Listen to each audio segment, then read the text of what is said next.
सूचना और प्रसारण मंत्रालय ने भारतीय कॉमिक्स एसोसिएशन और आसेफा इंडिया के सहयोग से waves create in India challenge के तहत वेव्स कॉमिक्स क्रिएटर चैंपियनशिप के फाइनलिस्टों की घोषणा की है। इनमें मेरठ के मोहित शर्मा भी शामिल है। मोहित शर्मा ने युद्धग्रस्त जाफना में चांदनी रात में भारतीय पैराट्रूपर्स के साहस पर केंद्रित कॉमिक्स का चित्रण किया है। मिशन का एकमात्र जीवित अधिकारी उत्तरजीवी के अपराध बोध से जूझ रहा है। अपने शहीद कमांडर की आत्मा से मुठभेड़ उसे ये एहसास कराती है कि उसके साथियों के बलिदान ने निर्दोष लोगों की जान बचाई और ये व्यर्थ नहीं गया। नमस्कार, मेरा नाम है मोहित शर्मा और मैं मेरठ उत्तर प्रदेश से हूँ। मुझे वेव समिट के तहत कॉमिक्स क्रिएटर चैंपियनशिप में अंतिम प्रतिभागियों में स्थान दिया गया है।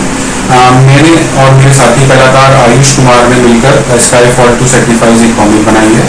हमारे अलावा कुछ और प्रतिभाशाली कलाकारों और लेखकों की कॉमिक्स वेव समिट में प्रदर्शित की जाएंगी। वेव समिट एक बहुत ही अच्छी पहल है जिसके तहत नए और पुराने कलाकारों को अपनी प्रतिभा देश और दुनिया को दिखाने का मौका मिलता है। वेव समिट के जरिए हमें एक मंच दिया था, उसका बहुत आभार है शुरुआत से ही। और इसका मैं हमेशा से ये आभारी रहूंगा कि हम लोगों को ऐसा नहीं है कि सिर्फ एक मौके दिए गए, 2-3 मौके दिए गए। उसमें हम लोगों ने अलग अलग तरीके के प्रयोग किए और फाइनली हम लोग को तीसरे चरण पार करने के बाद ये जो फाइनलिस्ट हम लोग बने हैं।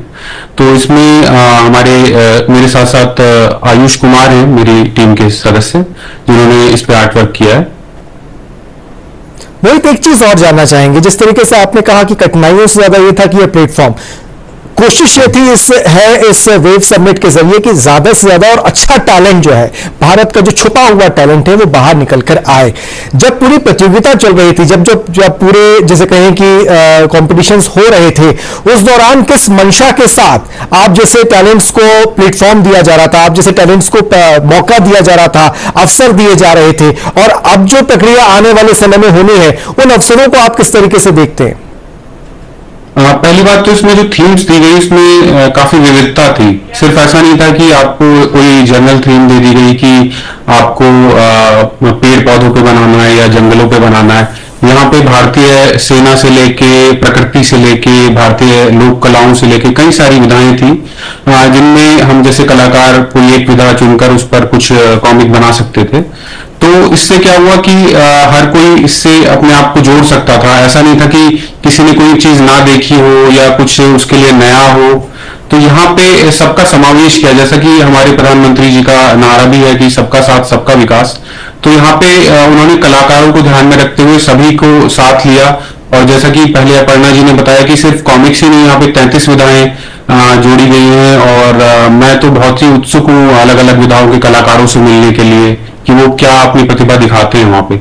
इससे पहले जितेश जी से बात हो रही थी, उन्होंने पूरे रूपरेखा बताई जो मुंबई में होने जा रही है। उन्होंने बताया कि वेव्स बाजार होगा, वहां स्टार्टअप्स भी आ रहे हैं, वहां B2B मीटिंग्स होने वाली है, राउंड टेबल चर्चाएं होने वाली हैं। ये कितनी उपयोगी होंगी, खासकर आप जैसे टैलेंट्स के लिए, आप जैसे युवाओं के लिए? जी, ये कुछ हम लोगों के लिए नया है, क्योंकि हम लोगों को अभी तक ऐसी आदत थी कि हम लोग टीवी पर या फिर जो बाहर की वेब सीरीज ऐसा कुछ होता था, वहां पे ऐसी चीजें देखने को मिलती थी कि वहां के जो कलाकार हैं उनको कुछ नया देखने को मिल रहा है या वो कुछ नए प्रयोग कर रहे हैं। किसी छोटे शहर में जहाँ पे कम संसाधन हो, वहां पे बैठ के ऐसे काम करना या ऐसी चीजों को जानना एक बहुत बड़ा अनुभव रहेगा हम सभी कलाकारों के लिए, सभी लेखकों के लिए।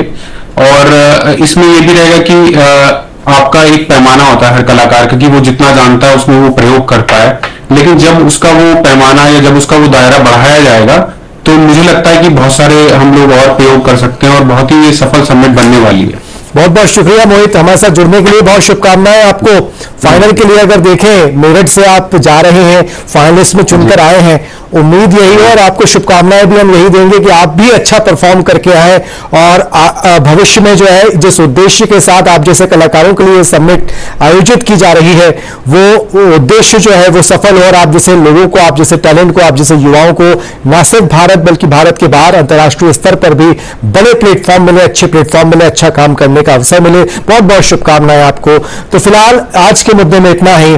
आज यही आपको बताने की कोशिश की कि किस तरीके से भारत की सरकार भारत के टैलेंट को, भारत के कंटेंट को बढ़ावा देने के लिए काम कर रही है। वेव समिट जैसे आयोजन किए जा रहे हैं और उन प्रतिभागियों से भी आपको मिलाया जो ये समझ रहे हैं, जान रहे हैं कि ये समिट उनके लिए कितनी महत्वपूर्ण है और क्या इसके मायने हैं, ये भी हमने जानने की कोशिश की। फिलहाल हमारे इस खास कार्यक्रम में इतना ही। दीजिए इजाजत, नमस्कार। थोड़ी देर में हाजिर हो रहे हैं आज के मुख्य समाचार लेकर।